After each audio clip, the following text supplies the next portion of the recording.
दोस्तों, आपको मेरा प्यारा नमस्कार। आप इस कहानी को अंत तक सुनिएगा। राम अपनी भाभी रानू और भाई अजय के साथ रहता था। वह अपने बारे में हर समय सोचता कि उसका क्या होगा, क्योंकि उसके पास नौकरी नहीं थी। वह दर दर भटक रहा था। उसकी भाभी को भी अच्छा नहीं लग रहा था कि वह बैठकर खाए। वह हर समय अपने पति को भी बोलती कि तुम तो अपने भाई को कुछ बोलते नहीं हो। तुम्हारा भाई हर समय केवल कमरे में पड़ा रहता है। उसके पास कुछ काम नहीं है। अगर बाहर जाता तो कुछ लोगों से मिलता और अपनी नौकरी के बारे में बात करता। राम का भाई अपनी पत्नी की बात को अनसुना कर देता। इधर राम चुपके से दोनों लोगों की बातें सुन रहा था। उसे यह सब अच्छा नहीं लग रहा था। एक दिन वह अपने दोस्त प्रकाश के पास गया और अपने घर में भाभी ने क्या कहा वह सब प्रकाश को बताया। प्रकाश बहुत होशियार था। उसने राम से कहा, तुम बेकार ही परेशान हो रहे हो। तुम्हारी भाभी जितना तुमसे गुस्सा करे तुम उतना उनसे प्यार से बात करो। मुझे तो लगता है कि तुम्हारे भैया तुम्हारी भाभी को वो सब नहीं दे पाते जो एक औरत को चाहिए, तभी तुम्हारी भाभी हर समय गुस्से में रहती है। तुम चाहो तो उनके इस गुस्सों को प्यार में बदल सकते हो। राम ने कहा, ऐसा करना ठीक रहेगा। प्रकाश ने कहा, अगर तुमने ऐसा नहीं किया तो तुम्हारी भाभी तुम्हें घर से निकाल देगी। वैसे भी तुम्हारी भाभी दिखने में सुंदर है, उसके बच्चे भी नहीं हैं। तुम अपने भैया के जाने के बाद अपनी भाभी का सारा काम करना जो वे कहें। प्रकाश की बताई हुई बात को राम समझ गया। वह अपने घर गया। वहाँ उसकी भाभी बैठी थी। राम ने पहली बार अपनी भाभी को ध्यान से देखा। वह राम को अच्छी लग रही थी, लेकिन उसकी भाभी उसको देखकर गुस्से में बोली, तुम आ गए, कोई काम मिला कि नहीं? राम ने कहा, अभी नहीं। भाभी ने कहा, मुफ्त की रोटियां तो मिल रही हैं। तुम्हारे भैया रात दिन काम करते हैं, मेरे लिए भी उनके पास समय नहीं है। मैंने भी ऐसे आदमी से शादी कर ली जिसे अपना भाई दिखाई पड़ता है। राम ने अपनी भाभी से कहा, भाभी जो भी काम होगा आप मुझसे कहिएगा, वह मैं करने को तैयार हूँ। भाभी बिना बोले चली जाती है। राम अपने कमरे में जाता है और सोचता है कि भाभी को खुश कैसे करूँ।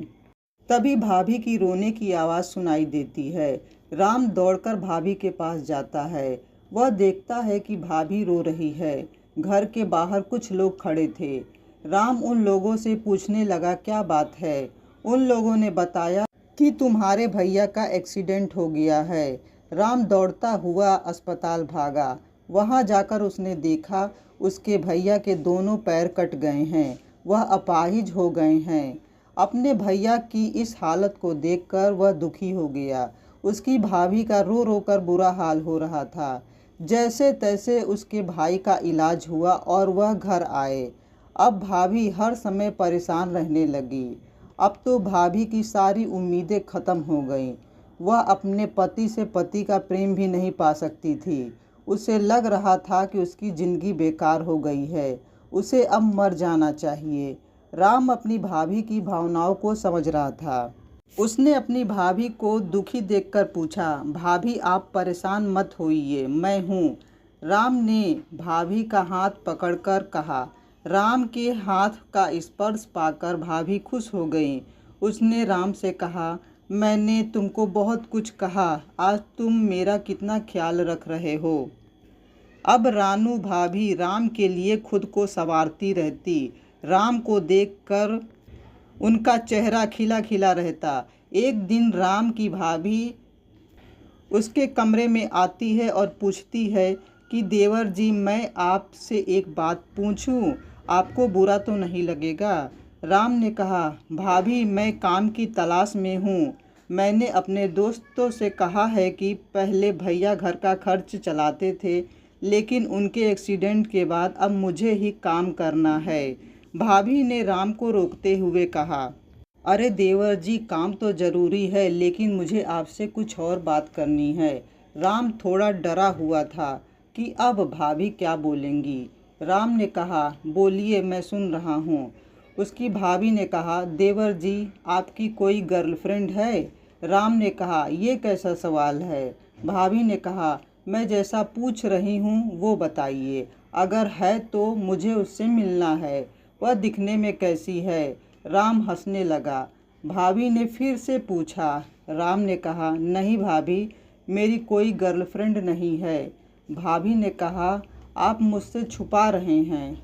राम अभी कुछ बोलता तभी उसके भैया अजय की आवाज़ आती है। वह पानी मांग रहे थे। राम भैया के पास जाने लगा। तभी भाभी कहती है, मैं देखती हूँ कि आपके भैया को क्या चाहिए, लेकिन आप ये मत सोचना कि मैं आपकी गर्लफ्रेंड के बारे में नहीं पूछूंगी। मैं बाद में आऊँगी।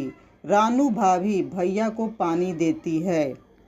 अजय ने अपनी पत्नी रानू से कहा, पहले तुम मेरे लिए परेशान रहती थी कि जल्दी घर आ जाओ। अब भगवान ने मेरे साथ ऐसा कर दिया कि अब मैं घर से बाहर भी नहीं जा पाऊँगा। तुम मेरे पास भी नहीं बैठती। रानू ने कहा, क्या बैठूं? दिन भर मुझे काम रहता है। अजय ने कहा, आज तुमको पछतावा तो नहीं है कि मुझसे तुम्हारी शादी हुई? रानू बिना बोले अजय के पास से उठ जाती है। अजय रानू का हाथ पकड़ लेता है। रानू कहती है, मुझे घर का काम है। यही कहकर रानू चली जाती है। शाम होती है। रानू खाना बनाने की तैयारी करती है। रानू ने राम को देखा तो पूछा, आज खाना क्या बना दूं? राम ने कहा, भैया से पूछ लो, जो उनका मन हो वह बना दीजिए। रानू ने कहा, आपके भैया से क्या पूछना, आप जो कहेंगे वो खा लेंगे। रानू की ये सारी बातें अजय सुन रहा था। उसे थोड़ा बुरा लग रहा था, लेकिन वो क्या करता। अब तो उसका पूरा जीवन अपाहिज बनकर बीतना था। रानू को अब वह पहले की तरह डांट भी नहीं सकता। उसने रानू के व्यवहार में परिवर्तन देखा था। अजय अभी रानू के बारे में सोच रहा था, तभी राम ने कहा, भैया आज खाने में क्या बन जाए? पीछे से तुरंत रानू कहती है कि आपके भैया से क्या पूछना है, मैं देखती हूँ जो घर में है मैं वो बना देती हूँ। रानू ने जो घर में था उसे बनाया और सब लोगों ने खाना खाया। खाने के बाद अजय ने कहा, रानू आज तुम अपना बिस्तर मेरे पास लगा लो। तुम मेरे पास नहीं रहती हो तो रात में जब मैं उठता हूँ तो मुझे तुम्हें आवाज़ लगानी पड़ती है। रानू ने कहा, आप बुलाएंगे तो मैं आ जाऊँगी। मुझे यहाँ नींद नहीं आएगी। मैं शुरू से ही अपने कमरे में सोती थी। आप भी तो पहले कमरे में सोते थे। जब से आपका एक्सीडेंट हुआ तभी से आप बाहर सोने लगे। अजय के बार बार कहने पर भी रानू ने बाहर सोने से मना कर दिया। रानू अपने कमरे में जा रही थी। उसने राम को देखा कि वह अपने कमरे में करवटें बदल रहा था। रानू अपने कमरे में गई। वह एक अलग दुनिया में चली गई। उसके दिमाग में अनेकों सपने चलने लगे। उसे अब राम अच्छा लगने लगा था। राम दिखने में अपने भैया से कम नहीं था। रानू जब भी राम को देखती उसका ध्यान भटक जाता। वह हर समय राम के पास बैठना चाहती। सुबह होती है, रानू उठती है, नहा धोकर एक अच्छी साड़ी निकालती है, जितना डीप हो सके उतना डीप गले वाला ब्लाउज पहनती है, अपने बालों को बनाकर आँखों में काजल लगाकर अपने को आईने में देखती है। उसे अपनी सुंदरता पर गुरूर हो रहा था। वह चाय बनाती है और अपने देवर राम के पास लेकर जाती है। वह जैसे कमरे में पहुंचती है, राम लेटा हुआ था। वह राम को एकटक देखती है। कुछ देर बाद वह राम के बाहों को हिलाकर जगाती है। अपनी भाभी को देखकर राम तुरंत उठता है और बोलता है, क्या बात है भाभी? रानू ने कहा, मैं आपके लिए चाय लेकर आई हूँ, पी लीजिए। राम अपनी भाभी को सजा हुआ देखकर बोला, भाभी आज कोई व्रत है या फिर आप कहीं जा रही हैं? रानू ने कहा, हाँ मुझे मंदिर जाना है। आपके भैया पहले ठीक थे तो भी काम की वजह से मुझे कभी भी मंदिर लेकर नहीं जाते थे। मुझे हमेशा अकेले ही मंदिर जाना पड़ता था। अगर आज आप मेरे साथ मंदिर चलेंगे तो मुझे अच्छा लगेगा। राम ने कहा, अगर मैं आपके साथ चला जाऊंगा तो भैया को कौन देखेगा? रानू ने कहा, मैं आपके भैया से पूछ लेती हूँ। रानू चाय देकर अपने पति अजय के पास आती है। अजय रानू को देखकर कहता है कि आज तुम इतनी सजी संवरी क्यों हो? कहीं जा रही हो? रानू ने कहा, हाँ, मैं मंदिर जा रही हूँ। आप कुछ देर अकेले रह लेना। अजय ने कहा, क्यों? मैं अकेले क्यों रहूँगा? तुमको जाना है तो जाओ, मेरा भाई राम तो घर में रहेगा। रानू ने कहा, मैं आपके भाई को अपने साथ लेकर जा रही हूँ। आप जब ठीक थे तो कभी मेरे साथ नहीं चलते। अजय ने कहा, अब मुझे ताना मारना बंद कर दो। मेरी तबीयत आज ठीक नहीं है। तुमको अकेले मंदिर जाना है तो जाओ, राम को यहीं रहने दो। रानू गुस्से में आ जाती है और अजय से तेज आवाज़ में कहती है, तुमसे मेरी खुशी कभी देखी ही नहीं जाती। मैं जो कहती हूँ वह तुम नहीं करते हो। रानू कमरे में चली जाती है और अपने कपड़े उतारने लगती है। रानू के चिल्लाने की आवाज़ सुनकर उसका देवर राम कमरे में आता है। राम को देखकर रानू राम से लिपटकर रोने लगती है और कहती है कि आपने देखा, आपके भैया मुझे शुरू से कुछ नहीं समझते। मैं जो भी कहती हूँ उस बात को वह कभी नहीं मानते। आखिर मेरी गलती क्या है?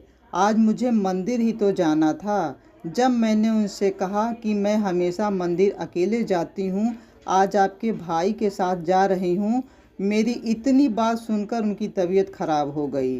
रोज़ तो वे अच्छे भले रहते हैं। राम ने अपनी भाभी को समझाया, इतनी सी बात पर आप इतना भैया पर गुस्सा हो गईं। अपनी भाभी को राम ने शांत किया और बड़े प्यार से बोला, हम लोग किसी और दिन साथ में चलेंगे। राम की प्यार भरी आवाज़ सुनकर रानू राम की आंखों में प्यार से देखने लगी। राम ने देखा कि उसकी भाभी उससे कुछ चाह रही है। उसने अपनी भाभी से कहा, आप ऐसे मुझे इन आँखों से मत देखिए, नहीं तो मुझे। यही कहकर राम चुप हो जाता है। उसकी भाभी कहती है, आप चुप क्यों हो गए? आगे तो बोलिए। राम ने कहा, मेरा चुप रहना ही अच्छा है, कहीं मैं मर्यादा की सीमा न लांघ जाऊं। रानू ने कहा, मैं आपकी होने को तैयार हूँ। राम ने कहा, अब हमें चुप हो जाना चाहिए। तभी राम के भाई को खांसी आने लगती है। राम और उसकी भाभी दोनों कमरे से बाहर आते हैं। उन्होंने देखा कि अजय की खांसी में खून आ रहा है। राम अपनी भाभी से कहता है, भैया को हॉस्पिटल ले जाना होगा। वह दौड़कर अपने दोस्त प्रकाश को बुलाने जाता है। जब तक राम प्रकाश के साथ घर आता है, उसके भाई की मृत्यु हो जाती है। सभी लोग रोने लगते हैं। राम ने अपने भाई का दाह संस्कार किया।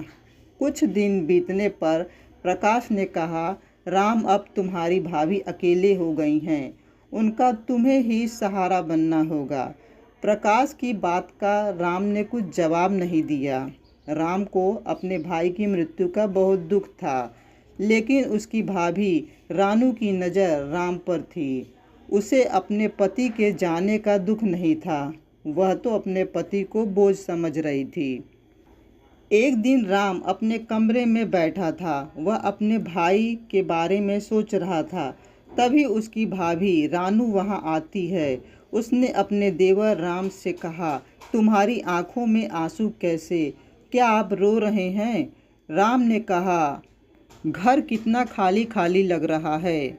उसकी भाभी रानू ने अपने देवर का हाथ अपने हाथों में ले लिया और कहा, जो होना था वो हो गया। भगवान के आगे किसी की नहीं चलती, लेकिन आप चाहें तो यह घर फिर से बस सकता है। आप मुझे देखिए, आज मैंने अपने शरीर पर वैसे ही साड़ी पहनी है, लेकिन मेरे में एक कमी है जिसे आप पूरा कर सकते हैं। आपके सिवा अब मेरा कौन है? यही कहकर रानू अपनी आंखें बंद कर लेती है। उसका देवर राम अपनी भाभी की मांग में सिंदूर भर देता है और उसके माथे को चूम लेता है। उसकी भाभी रानू ने आंखें खोली और कहा, आपने जो किया, मेरा जीवन धन्य हो गया। दोनों एक नए जीवन की शुरुआत करने लगते हैं। ये कहानी आपको कैसी लगी कमेंट बॉक्स में ज़रूर बताइएगा।